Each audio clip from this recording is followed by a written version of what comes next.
Salut les amis, c'est Coach Chara, votre préparateur technique FIN Football, technique individuel football. Voici un commentaire qui est très important, qui est très intéressant, mais j'ai que 3 minutes pour répondre à ce commentaire. Dommage. Alors je vais aller vite. Salut Coach Chara, s'il te plaît, combien de temps il faut pour bien maîtriser? Alors en fait, je vais te donner 4 points pour aller vite. Je ne peux pas trop rentrer dans les détails en 3 minutes.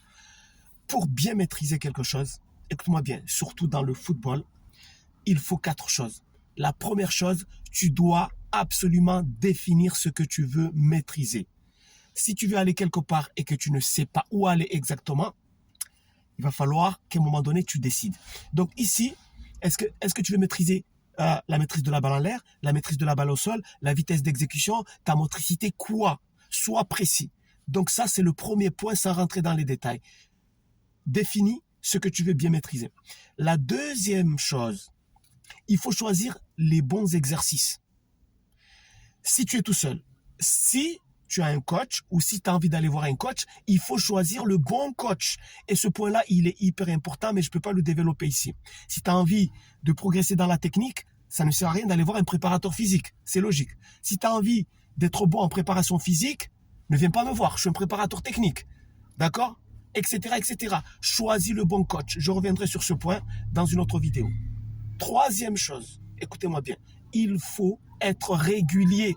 Tu dois avoir un calendrier parce que l'être humain est un être d'habitude.